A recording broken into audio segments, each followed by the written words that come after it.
Como xorde Boianca Costova? Pois, a ver, antes, bueno, Esteban e eu e Cibran, que é o meu compi de Boianca, tiñamos así un grupo con máis peña e tal, e cando se desfixo, pois, Cibran e eu, nos molaba seguir facendo música e tal, eu xusto acabo de comprar aí uns cacharros e tal, e nos puxemos a facer temas e un mes pois tiñamos 10 ou así e xa empezamos a dar conciertos e O sea, foi todo como moi fluido, non? Moi rápido, moi Empezaste fluido. a sacar temas e e novos además concertos. nunca, eu creo que desde ese momento nunca paramos, o sea, non sei, ahora vamos a sacar un disco que e vai a ser pois o tema número 20 e pico así publicado, cando sin publicar quedaron outros 15 ou mellor, sabes? De primeiras, o que chama a atención é o nome, porque Boianca Costova.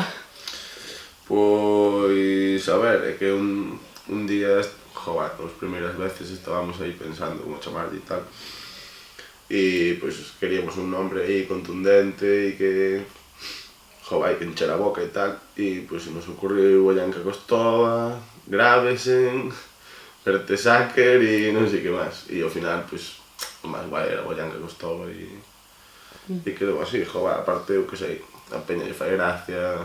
E supoño que isto iría un pouco de cando foi a polémica, non? Con ela, con Boianca, supoño que sería por esa época. E que o gracioso é que nós nos puxemos o nombre e aos 2 meses pois lle retiraron as medallas. O sea, se foi antes. Sí, o sea, igual hicimos un... Pensei que igual sería porque sonaba nesa época nas noticias e tal. É que eso, nos puxemos o nombre en abril ou así e claro, eran as Olimpiadas ese verán e ela non pudo ir e lle quitaron a de Londres.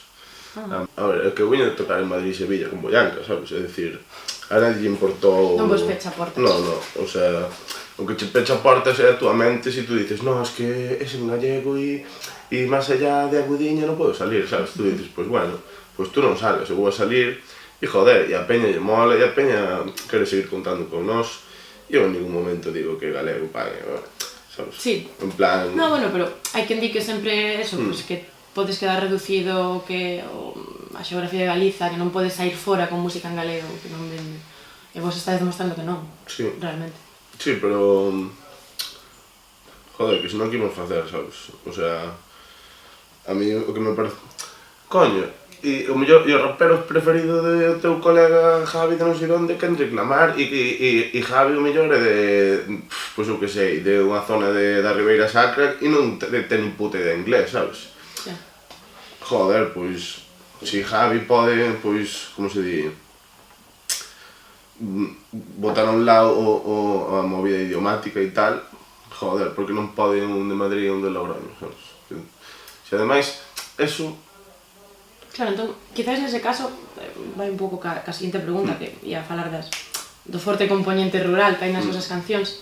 Si se trata de algo máis intencionado, máis reivindicativo, ou se simplemente estades plasmando a vosa realidade porque vos sois galego falantes e no que vos sae. Sí, aparte, joder, é que o de reivindicar está moi guai, sabes? Está moi ben, pero chega un punto no que igual hai que parar de reivindicar, sabes? E pois eso, ir a tocar aos sitios sin que nadie diga, oh, es en gallego, sabes? Pois tío, non, eu son un pavo que fai música,